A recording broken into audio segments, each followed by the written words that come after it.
Burn more fat by walking? The fudge? If you push harder, don't you think you burn more fat by pushing to those higher intensities? Well, not really, but hear me out. Your body breaks down substrates to produce energy, these mostly pertaining to carbs and fats. When you're doing cardio, the intensity matters. This is determined by your RER, which is your respiratory exchange ratio, which is basically just the volume of CO2 divided by the volume of O2. Your RER is measured on a scale from 0.7 to 1.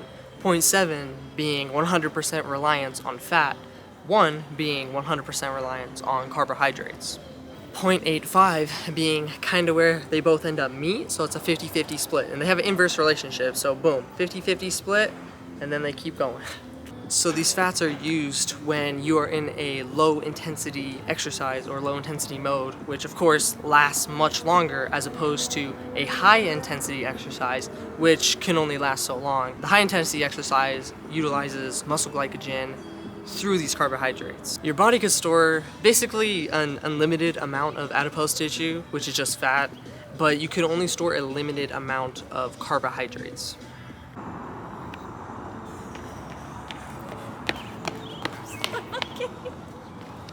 When you are walking, your body utilizes fats more than carbs because fat is used for long-term storage for activities such as walking or light bike riding. So as your intensity increases, so does your heart rate. However, the more your heart rate increases, the more your fat utilization decreases. A decrease in fat utilization means an increase in carb utilization. So when you start to reach that point of where the two meet, it's kind of just when you start sucking wind. So when your heart rate starts to get to the point where you're breathing hard, that is where your carb utilization starts to be greater than your fat utilization. So who is this best for? Well, of course, bodybuilders and anybody with a muscular foundation or some sort of lifting experience already that is simply looking to harden. In fact, this is what I did for my bodybuilding competition, where I started utilizing low impact cardio because it helped get rid of the excess fat.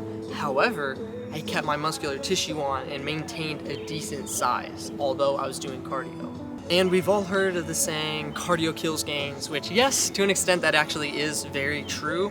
However, when you keep it low impact, where you're only utilizing the fat, keeping it not as high intensities where your heart rate isn't booming, you're not sucking wind or anything, you are mostly burning fat. That's why this low impact helps you to maintain such decent size. So let's say you want to lose weight. Well, this is where higher intensity training will actually be more beneficial for you. It'd be the more optimal choice as opposed to this low impact cardio. This is because the higher your heart rate, the higher the intensity, the more carbs and calories you are burning, leading you to lose this weight. Practices such as HIIT or high intensity interval training are great for this.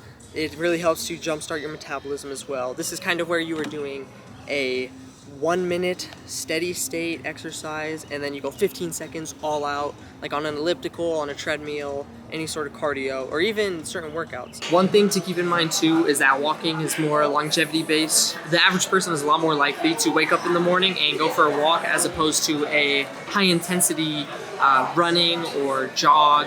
So just some food for thought, something to keep in mind. If running is your thing, then that's great for you. If jogging, walking is your thing, then no problem with that either. Just remember the difference between the carb and fat utilizations.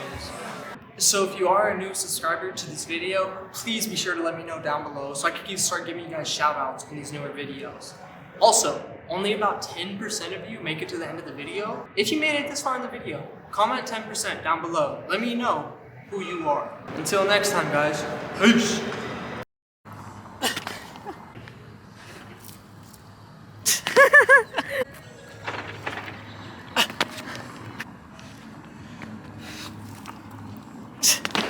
I can't.